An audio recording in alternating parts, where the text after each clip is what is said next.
어찌하여 살아있는 자를 죽은 자 가운데 찾느냐? 여기 계시지 않고 살아나셨느니라. 안식일 다음 날 무덤을 찾아왔던 여인들에게 천사들이 남긴 부활의 메시지입니다. 예수께서 부활하셨습니다. 부활 후 예수님께서는 40일을 더 지상에서 생활하시면서 살아나심을 제자들과 약 500여 명의 신자들에게 친히 증거하셨습니다. 40일째 되는 날 하나님의 나라로 올라가시면서 제자들에게 약속을 주셨습니다. 사도행전 1장 4절 이하의 말씀에 보니까 이렇게 기록되어 있습니다. 예루살렘을 떠나지 말고 내게서 들은 바 아버지께서 약속하신 것을 기다리라. 요한은 물로 침례를 베풀었거니와 너희는 몇 날이 못되어 성령으로 침례를 받으리라. 제자들을 포함한 약 120명 정도의 신자들이 예수님의 약속에 따라서 한 곳에 모여서 성령이 그들에게 임재하시기를 기다렸고요. 그리고 기도하였습니다. 여러분, 기독교 역사는 기도로 시작되었습니다. 기독교 역사의 모든 위대한 순간들, 한 개인의 신앙의 위대한 순간들, 영적인 체험, 영적인 성장, 이 모든 것에는 기도가 있습니다. 하나님은 넷플릭스나 소셜 미디어를 통해서는 일을 하지 아니하십니다. 하나님은 기도의 골방에 있는 신자들, 교회 공동체를 통해서 일하시는 분이십니다. 반대로 말하면 하나님은 기도하지 않는 신자, 기도하지 않는 교회 공동체를 통해서는 당신의 일을 결코 하지 아니하시는 분이십니다. 신자의 기도 생활은 하나님의 영광에 초대를 받는 것입니다. 하나님의 영광스러운 사역에 동역자로 부르심을 받는 것이 신자의 기도인 것이죠. 함께 영광을 누리는 거예요.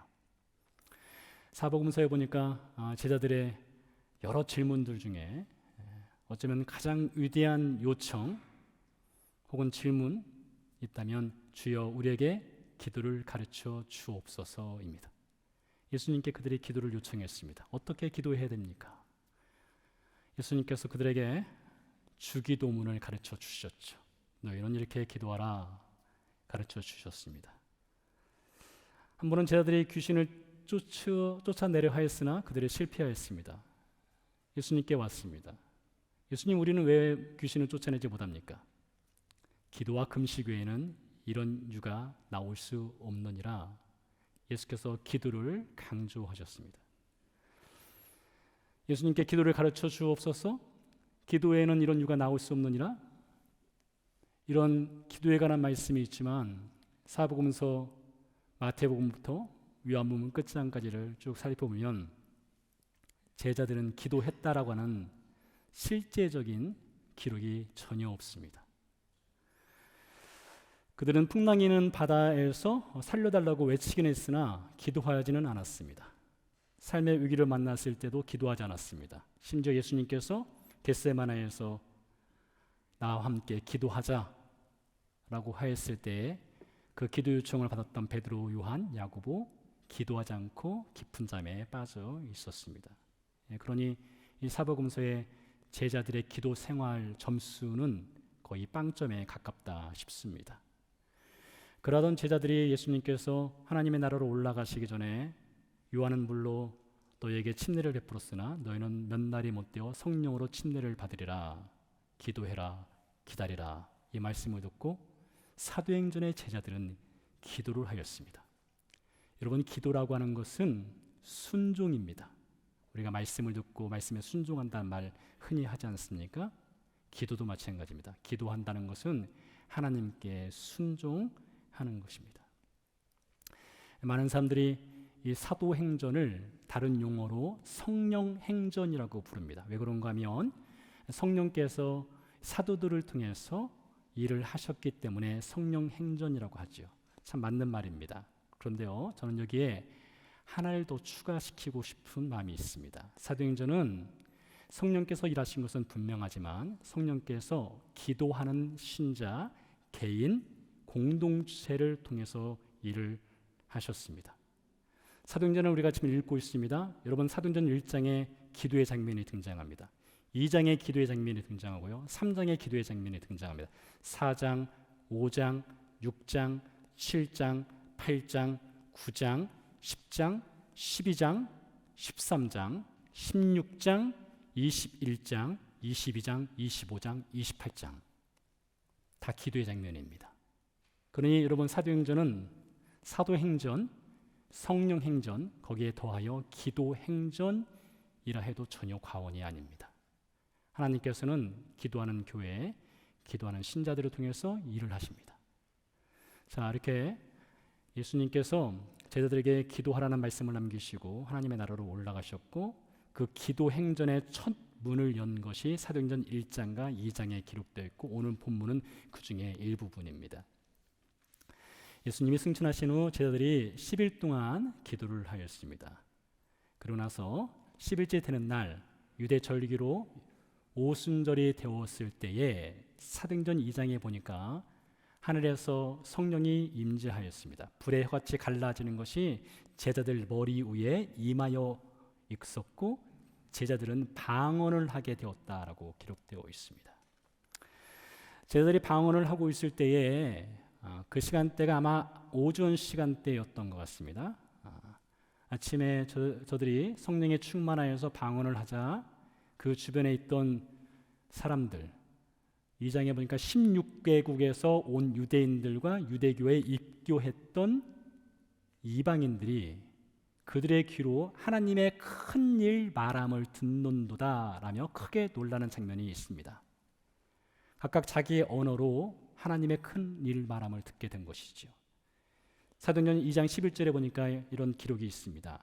그레데인과 아라비아인들이라 우리가 다 우리의 각 언어로 하나님의 큰 일을 말함을 듣는도다.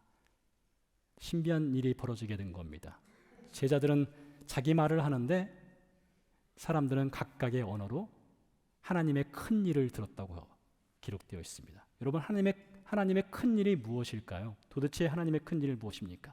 답은 항상 성경에 있습니다. 그날 제자들이 전했던 하나님의 큰 일에 대해서 사도행전 2장 22절은 이렇게 증언을 하고 있습니다. 이스라엘 사람들아 이 말을 들으라. 너희도 아는 바와 같이 하나님께서 나사렛 예수로 큰 권능과 기사와 표적을 너희 가운데서 베푸사 너희 앞에서 그를 증언하셨느니라. 지금 베드로 앞에 서 있는 군중들이 있습니다. 군중들 중에 상당수는 예수님에 대해 매우 익숙한 사람들입니다. 그들은 아마 예루살렘에 살거나 유대 지역에 살고 있는 사람들이었겠죠. 그리고 6월절 날 예수님을 만났고 오순절에도 예수님을 만났던 사람들일 것입니다. 그들은 예수님으로부터 말씀도 들었고 예수께서 행하시는 놀라운 기적, 표적, 병고침의 역사, 심지어 죽은 자 나사로를 살리는 것도 그들은 눈으로 목격했던 사람들입니다. 그래서 베드로가 말하는 것입니다. 하나님께서 나사렛 예수를 큰 권능과 기적과 표적을 너희 앞에서 행하였다. 이어서 23절, 24절 말씀 보니까 이렇게 말하고 있습니다. 그가 하나님께서 정하신 뜻과 미리 아신 대로 내준 바 되었거늘 너희가 법 없는 자들의 손을 빌려 못 박아 죽였으나 하나님께서 그를 사망의 고통에서 풀어 살리셨으니 이는 그가 사망에 매여 있을 수 없음이니라. 베드로는 자신 앞에 서 있는 군중들 중에 상당수가 53일 전, 지금 오순절로부터 정확하게 53일 전 6월절로 들어가는 금요일에 그들이 자신들의 목소리로 예수를 십자가에 못 박아라 외쳤던 사람인 것을 베드로가 알고 있는 것입니다. 그리고 그들이 그 앞에 서 있는 것이죠. 그들은 광기 어린 목소리로 예수님을 십자가에 못 박아라 외쳤습니다. 그리고 그들의 목소리에 의해 예수님은 십자가에 못 박혀 죽임을 당하게 되었습니다. 그런데 하나님께서 어떤 일을 행하셨어요? 23절 말씀에 보니까 하나님이 사망으로부터 그를 풀어내셨다. 즉 예수께서 사망의 권세를 이기시고 무덤에서 살아나는 부활의 일이 일어났다는 것이죠. 그래서 하나님의 큰일 도대체 무엇일까요? 하나님의 큰일이라고 하는 것은 하나님께서 사망 권세를 이기시고 무덤문을 여시고 예수를 살려내신 것입니다. 그래서 그날 제자들이 혹은 베드로가 군중들 앞에서 전했던 하나님의 큰일은 하나님은 예수를 죽은 자 가운데서 살리셨다 이것입니다. 하나님의 큰 일이 또 있습니다. 본문 36절은 이렇게 증언하고 있습니다. 그런즉 이스라엘 온 집은 확실할지니 너희가 십자가에 못 박은 이 예수를 하나님이 주와 그리스도가 되게 하셨느니라. 하나님은요, 예수님을 죽은 자 가운데서 살리셨을 뿐만 아니라 주와 그리스도가 되게 하셨다고 했습니다. 여러분, 우리가 예수님을 믿는다라는 신앙 고백에는 반드시 포함되어야 되는 두 가지가 있는데요. 첫 번째는 예수님이 주님이시다 이것이고요. 두 번째는 예수님이 그리스도이시다 이것입니다. 자, 그렇다면 예수님이 주님이시고 그리스도가 되신다는 의미가 무엇인지를 좀 더 정확하게 알 필요가 있습니다. 이 구약 성경에 보면 이 주라고 하는 단어가 상당히 많이 등장하는데요. 로드 혹은 마스터죠. 이 단어가 상당히 많이 등장하는데 구약 성경의 히브리어는 이 주라고 하는 용어를 사람에게 해당되는 용어와 하나님께 해당되는 용어를 철저하게 구분해서 사용을 합니다. 사람을 주라고 부를 때는 히브리 말로 아도니라고 부릅니다. 아도니. 그러나 하나님을 향해서 주라고 부를 때는 아도나이라고 부릅니다. 히브리 성경은 이것을 철저하게 구분을 해요. 그래서 사람한테는 아도니, 하나님께는 아도나이라고 부릅니다. 아도나이라고 하는 뜻은 만군의 주, 만왕의 왕이 된다는 뜻이 그 안에 포함되어 있습니다. 그래서 우리가 예수님은 주님이십니다 라고 고백할 때 예수님은 만군의 주고 만왕의 왕이십니다 라는 신앙 고백이 그 안에 담겨 있는 것입니다. 더 깊이 들어가면 만군의 주가 되시고 만왕의 왕 되실 뿐만 아니라 내 삶의 주인이 예수님이십니다 라는 신앙 고백이 주, 아도나이 그 안에 포함되어 있는 것입니다. 이어서 그리스도라는 표현이 있습니다. 그리스도는 히브리 말로 메시아인데요. 메시아라는 것은 문자적으로는 기름 부음을 받았다는 뜻이 있습니다. 왕이 기름 부음을 받았고요. 제사장이 기름 부음 받았습니다. 그리고 선지자가 기름 부음을 받았습니다. 근데 예수님이 기름 부음을 받으신 메시아인데 그 속뜻은 유일한 구원자라는 뜻이 있습니다. 그러니까 여러분, 그리스도가 누구냐? 그리스도의 뜻이 무엇이냐? 라고 묻는다면 그리스도의 속뜻, 그것은 유일한 구원자입니다. 이것이 되는 것이죠. 자, 그렇다면 우리가 예수님을 나의 주, 나의 그리스도라고 믿는다는 신앙 고백에는 두 가지가 있어야 됩니다. 첫 번째는 나의 주라고 할 때는 예수님은 만군의 주, 만왕의 왕, 내 삶의 주인.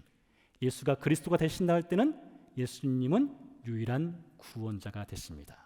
이것이 그리스도인의 신앙 고백이라는 것이죠. 사도행전 4장 12절에서 이렇게 말하고 있습니다. 다른 이로서는 구원을 받을 수 없나니 천하 사람 중에 구원을 받을 만한 다른 이름을 우리에게 주신 일이 없습니다. 유대 역사를 살펴보면 예수님 이전에도 여러 명의 메시아들이 있었습니다. 예수님 이후에도 메시아가 등장을 했고요. 최근에도 메시아가 있었습니다. 유대인들은 때마다 시기마다 메시아가 등장을 합니다. 그들은 대부분 칼을 든 메시아입니다. 칼로서 무엇인가 폭력을 써서 정복을 해보려는 메시아들이었죠. 그들 다 죽임을 당했습니다. 스스로 죽기도 하고 자살하기도 하고 전쟁에서 져서 죽기도 하고 했습니다. 근데 그들 중에 단 한 명도 다시 살아났다는 기록이 없습니다. 유일하게 다시 살아나신 분은 예수 그리스도이십니다. 아이러니하게도 사람들은 예수님을 가짜 메시아라고 생각을 했죠. 그리고 그를 죽여라 했죠. 근데 그가 다시 살아나게 된 것입니다. 자, 그래서 베드로가 전한 하나님의 큰 일은 예수님이 주가 되시고 예수님이 유일한 구원자 그리스도가 되신다는 것입니다. 자, 이렇게 베드로가 하나님의 큰 일에 대해서 전하고 있을 때에 백성들의 반응이 어땠는지를 보도록 하겠습니다. 37절 말씀에 이렇게 기록되어 있습니다. 그들이 이 말을 듣고 마음에 찔려 베드로와 다른 사도들에게 물어 이르되 형제들아 우리가 어찌할꼬 하거늘. 베드로가 말했습니다. 너희가 예수 그리스도를 십자가에 못 박아 죽였다라고 했습니다. 근데 그 죽은 예수가 너희의 주가 되고 유일한 구원자가 된다고 했습니다. 그러자 그들이 마음에 찔림을 받았다고 했습니다. 1절에 말씀드렸죠. 이스라엘 사람들, 유대인들은 마음이 어디 있다고 했습니까? 마음은 두 군데에 있다고 했습니다. 첫 번째는 심장에 있다고 했습니다. 우리도 마음이 아파할 때 머리를 만지지 않고 가슴을 만지지 않습니까? 우리도 자연스럽게 마음은 심장에 있겠거니 하는 것 같습니다. 마음이 심장에 있다고 말합니다. 또 한 군데 있다겠습니다. 마음이 어디에 있다고요? 마음은 심장과 비슷한 신장, 그래서 키드니에 있다겠습니다. 신체 기관 중에 가장 깊은 곳에 숨겨져 있는 이 신장 속에 마음이 있다겠습니다. 근데 마음이 찔렸다고 했습니다. 네, 하나님의 말씀이 그들에게 들어갈 때 말씀의 칼이 마취가 되지 않은 이 생사를 도려내면서 심장과 신장을 찔러 들어간 것입니다. 그러자 그들이 마음의 깊은 찔림을 받았습니다. 그리고 말합니다. 우리가 어찌할꼬 절망합니다. 자, 잠시 우리가 상상의 세계로 좀 펼쳐보도록 하겠습니다. 저와 여러분들이 1세기 당시 예수님 시대 혹은 제자들 시대 당시의 유대인이라고 생각을 해보시기 바랍니다.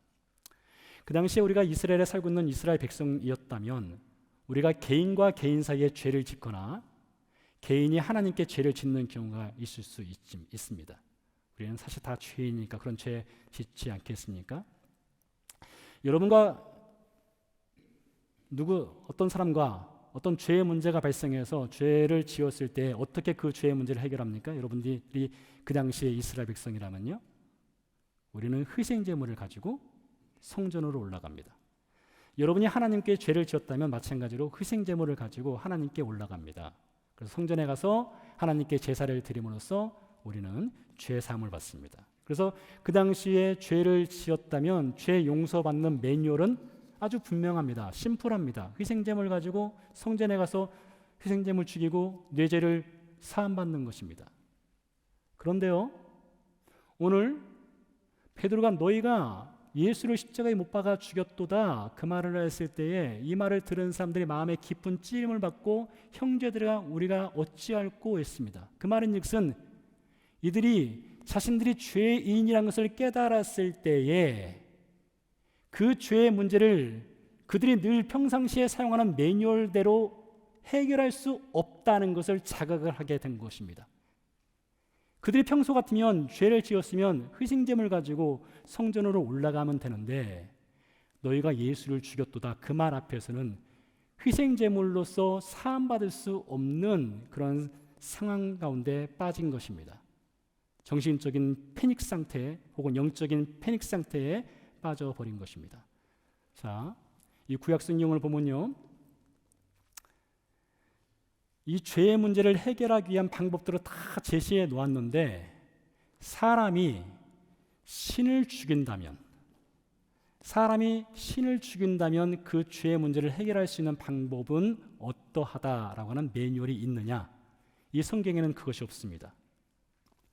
개인과 개인 사이의 죄 문제, 개인이 하나님께 짓는 죄 문제를 해결할 수 있는 방법을 제시해 놨는데 사람이 신을 죽였을 때 어떻게 해결할 것이냐? 그것에 대한 매뉴얼은 없어요. 왜요? 왜 없을까요? 사람은 신을 죽일 수 있는 방법이 없기 때문입니다. 그것은 불가능한 것이에요. 그런데 그 불가능한 것이 이루어진 것입니다. 그들의 외침을 따라서 예수님이 십자가에 죽었는데 알고 보니까 그들이 죽인 분이 단순히 갈릴리의 랍비도 아니고 이상한 선지자도 아니고 그들이 죽인 분이 하나님의 아들이라는 것을 알게 된 것입니다. 그러니 그들은 지금 죄의 문제를 해결할 수 있는 방법을 찾을 수가 없는 것이지요. 그러니 형제들아 우리가 어찌할꼬라는 절망에 빠져버린 것입니다. 저는 지금 여러분들에게 단순히 2000년 전에 있었던 한 사건 이야기를 들려드리는 것이 아닙니다. 사실 이 이야기는 우리 이야기입니다. 여러분, 예수님께서 왜 죽으셨습니까? 예수님이 죽으셨던 이유는 바로 우리 죄 때문에 죽은 것입니다. 다른 데서 이유를 찾을 수가 없습니다. 우리의 죄가 예수님을 죽인 것이에요. 그래서 1절에도 말씀드렸지만 우리가 바로 God Killer였다 했습니다. God Killer였던 우리가 오늘 예수 그리스도의 은혜를 받았어요. 그래서 오늘 이 부활의 아침에 우리가 하나님을 예배해 드릴 수 있게 된 것이죠. 여러분, 그날 베드로가 이 부활의 메시지와 예수님의 십자가 죽음과 부활 그리고 이스라엘 백성들 가운데 마음의 찔림이 되는 그 메시지를 전했을 때에 베드로가 무슨 합리적이고 이성적이고 설득력 있는 메시지를 잘 전해서 이들이 베드로의 말에 동의를 한 것일까요? 사실은 전혀 그렇지 않습니다. 죽은 자가 살아난다? 이것 자체가 비과학적, 비이성적인 것 아니겠습니까? 자, 그런데 고린도전서 2장에 보니까 바울이 이렇게 이야기를 하고 있습니다. 바울이 고린도 교회, 고린도 지방에 가서 하나님의 복음을 전할 때에 내가 사람의 지혜로운 말이나 아름다운 말로 내가 너희에게 복음을 전하지 않았다. 나는 설득력 있는 말로 복음을 전하지 않았다. 대신 나는 성령의 능력에 의지하여서 복음을 전하였다. 나는 십자가만을 전하였다. 바울이 이렇게 말하고 있습니다. 그와 같이 베드로의 어떤 화려한 말이라든가 설득력 있는 말로 인해서 그들이 동의하고 우리가 어찌할꼬 라는 절망에 빠진 것이 아닙니다. 베드로가 십자가의 복음을 전할 때에 성령께서 일을 하신 것입니다. 여러분, 하나님이 언제 일하신다고요? 하나님은 기도하는 사람을 통해서 일하신다고 했습니다. 베드로가 이 말씀을 전하기 전에 베드로는 기도했던 사람입니다. 기도하는 베드로를 통해서 하나님께서 백성들의 마음을 움직이시고 마음을 여시고 그들로 하여금 절망 가운데 빠지게 한 것입니다. 고린도후서 6장 1절 2절 말씀에 보니까 이렇게 기록되어 있습니다. 우리가 하나님과 함께 일하는 자로서 너희를 권하노니 하나님의 은혜를 헛되이 받지 말라.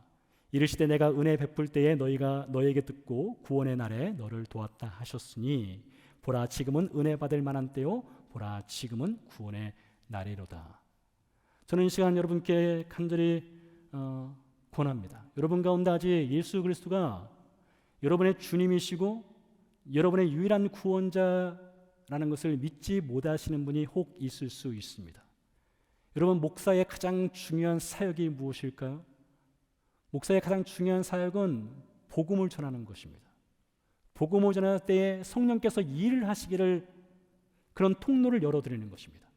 성령께서 오늘 이 시간 여러분 가운데 예수님이 주님이시고 예수님이 여러분 가운데 유일한 구원자라는 것을 믿지 못하시는 분 가운데 강력하게 역사하시기를 간절히 소원하는 마음으로 이 시간 말씀을 전하고 있습니다. 그래서 여러분 가운데 우리가 어찌할꼬 라는 그런 마음의 문이 열리고 성령께서 역사하셔서 예수님의 죽음이 죽음으로 끝나지 않고 그분이 부활하셨다는 사실과 그분이 주님이 되신다는 사실과 그분이 그리스도가 되신다는 사실, 유일한 구원자가 되신다는 사실을 성령께서 여러분에게 가르쳐 주시고 여러분에게 믿음을 주시기를 간절히 소망해 봅니다. 38절 말씀에서 베드로가 이렇게 얘기합니다. 베드로가 이르되 너희가 회개하여 각각 예수 그리스도의 이름으로 침례를 받고 죄 사함을 받으라. 그러면 성령을 선물로 받으리니.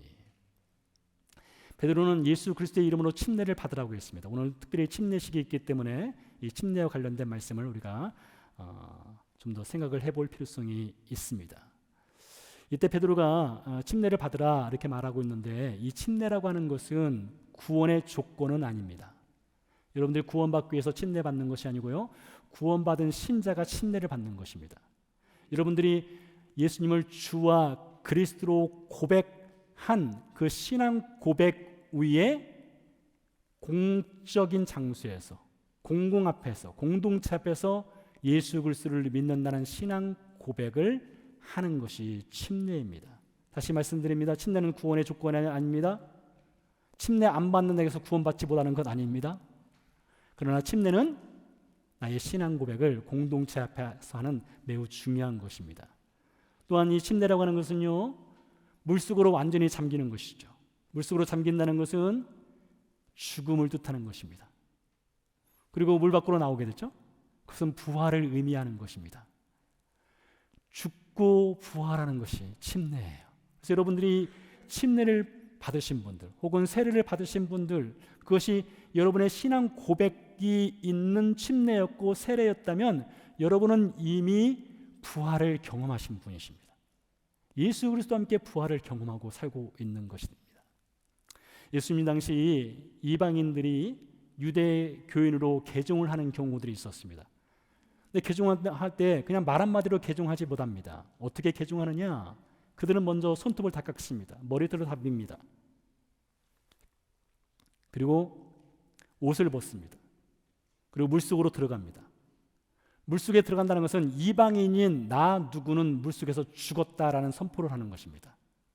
그리고 물 밖으로 나올 때는 이방인으로 나오는 것이 아니라 유대인으로 나오는 것이에요. 피는 이방인의 피가 흐르지만 신앙 고백을 하였기 때문에 그는 유대인으로 인정을 받습니다. 침례라는 것은 바로 그와 같은 의미가 있습니다. 내가 옛사람이 죽는 것이 침례입니다. 나의 옛 성품이 죽는 것이 침례인 것이에요. 그리고 다시 살아났을 때는 예수 그리스도의 사람으로 살아나는 것이죠. 이것을 바울은 갈라디아서 2장 20절에서 이렇게 이야기를 하고 있습니다. 내가 그리스도와 함께 십자가에 못 박혔나니 그런즉 이제는 내가 사는 것이 아니요 오직 내 안에 그리스도께서 사시는 것이라. 이제 내가 육체 가운데 사는 것은 나를 사랑하사 나를 위하여 자기 자신을 버리신 하나님의 아들을 믿는 믿음 안에서 사는 것이라. 이것을요 침례로 바꿔서 이렇게 다시 읽어볼 수 있습니다. 나 이춘석은 그리스도와 함께 침례를 받았나니 나 이춘석은 그리스도와 함께 물속에 들어가 죽었습니다. 그런즉 이제 나 이춘석은 그리스도와 함께 물속에서 장사되고 그리스도와 함께 물 밖으로 나왔으니 즉 다시 살아났으니 이제는 그리스도가 이춘석 안에 사는 것입니다.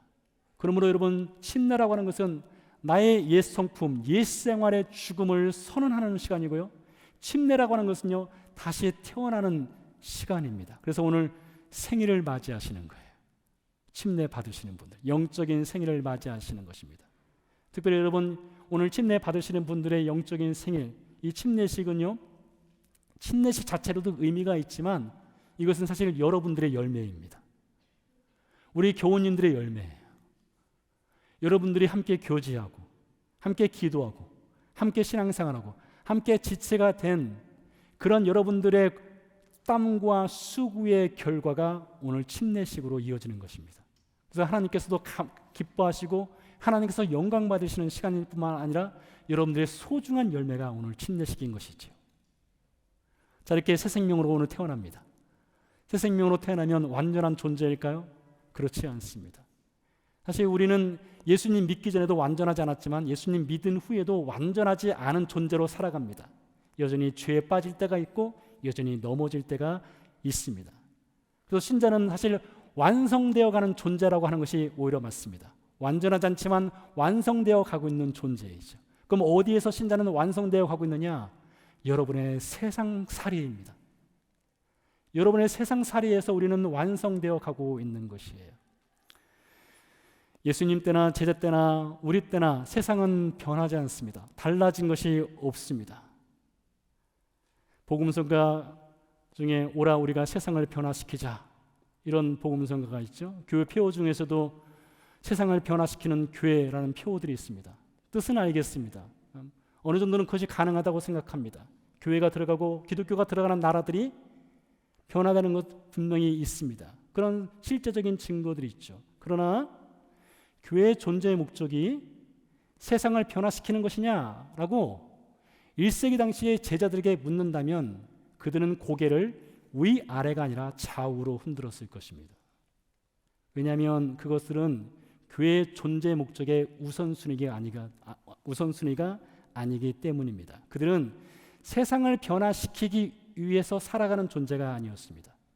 여러분 잘 들어보시기 바랍니다. 하나님께서 이스라엘 백성들을 광야 생활로 이끌었을 때에 광야에서 40년을 살았습니다. 우리는 이스라엘 백성들의 광야 생활을 신자의 신자 생활로 세상살이로 우리가 보통 이해를 하기도 합니다. 자, 하나님께서 이스라엘 백성들을 광야로 이끌어서 40년을 보내면서 이 광야 척박한 광야를 바라보면서 광야에 꽃 하나 심어라 한 적 있습니까? 광야에 길을 내라 한 적 있습니까? 없습니다. 광야는 지나가는 곳입니다. 그들은 광야를 걸었을 뿐입니다. 광야라는 세상은 변하지 않습니다. 대신 광야 한복판을 거닐고 있는 이스라엘 백성들이 광야 길을 걸어가면서 그들이 변화받았습니다. 변한 것은 광야가 아니라 이스라엘 백성이었던 것입니다. 예수님 말씀하셨습니다. 너희는 세상의 소금이라 너희는 세상의 빛이라 말씀하셨습니다. 그러나 예수님 이렇게는 말씀하지 않으셨습니다. 너희는 세상을 소금으로 변화시켜라. 너희는 세상을 빛으로 변화시켜라. 그런 말씀하지 않으셨습니다. 왜요? 세상은 변하지 않는 것이기 때문입니다. 발전할 수 있습니다. 진보할 수 있습니다. 달라질 수 있습니다. 그러나 이 죄라고 하는 그 뿌리가 있는 그 세상 자체가 변하지는 않습니다. 그러나 그런 가운데 살아가는 신자는 변합니다. 그래서 신자의 세상살이는 참으로 고달프고 어려운 것입니다. 왜요? 신자는 변하고 있는데 변하지 않는 세상과 같이 어울려 살려 하니 어렵고 힘들고 적응하기 힘든 것이죠. 그래서 어쩌면 신자는 세상 가운데 부적응자로 살아갈 수도 있습니다. 그런데 하나님께서 우리에게 은혜를 주셨어요. 어떤 은혜를 주셨느냐? 이 침례를 통해서 예수 그리스도와 함께 물속에 들어가는 것입니다. 그리고 예수님과 함께 다시 살아나는 것이에요. 이것이 침례라고 하는 것은 Union with Christ입니다. 오늘 침례 받으신 분들 잘 기억하시기 바랍니다. 이미 침례를 받거나 세례를 받으신 분들 잘 기억하시기 바랍니다. 여러분들이 예수님을 주와 그리스도로 영접하고 고백했을 때에 우리는 예수님과 함께 죽었고 예수님과 함께 다시 살았습니다. 예수님이 그래서 지금 함께 하시는 것입니다. 예수님이 함께 하시기 때문에 우리는 변화되어 가고 있고 예수님이 함께 하시기 때문에 우리가 이 척박한 광야 같은 세상살이를 살아내면서 오늘까지 살아왔던 것입니다. 기억하십시오. 우리는 침례와 함께 옛사람이 죽었습니다. 그리고 변하지 않는 세상에서 변화되어가는 하나님의 사람으로 살아가고 있습니다. 살아계신 아버지 하나님, 감사합니다. 우리가 어찌할꼬 하나님, 우리가 하나님을 죽인 그런 사람인 줄을 몰랐습니다. 그러나 성령께서 우리가 바로 예수를 십자가에 못 박아라 외쳤던 그들 중에 있었음을 알려주시고 우리로 하여금 예수님을 유일한 주인과 유일한 구원자로 영접하고 믿을 수 있는 은혜를 허락하여 주셨습니다. 그리고 침례를 통해서 예수님과 함께 죽고 예수님과 함께 사는 변화된 하나님의 사람으로 삼아 주셨습니다. 주님, 세상살이 참 고달프고 어렵습니다. 힘듭니다. 적응하기 쉽지 않습니다. 그러나 주께서 우리와 함께하는 그 유니온을 이루어 주셨기에 우리가 세상에서 넉넉히 이기면서 살아가겠습니다. 주님, 도와주시옵소서. 감사드리며 예수님 이름으로 기도드렸습니다. 아멘. 주 하나님 독생자 예수 날 위하여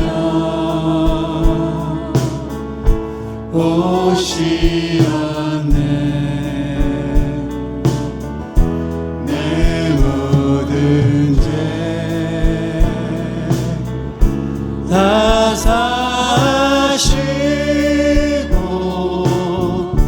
죽음에서 부활하신 나의 구세주 살아계신 주 나의 참된 소망 걱정 근심 전혀 없네. 사랑의 주를 알 길이 노하니 내 모든 삶의 깊은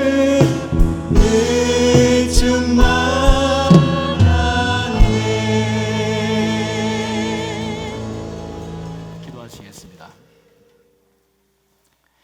이제는 독생자 예수를 보내신 하나님의 크신 사랑과 십자가에서 죽고 부활하심으로 주와 그리스도가 되시며 우리에게 영원한 생명을 허락하신 예수 그리스도의 은혜와 우리 안에 살아계셔서 우리로 하여금 변하지 않는 세상에서 변화된 신자로 살아갈 수 있는 힘을 허락하시는 성령님의 은혜가 오늘 침례를 받은 형제 자매들과 모든 성도의 삶 가운데 함께 하기를 간절히 축원하옵나이다. 아멘.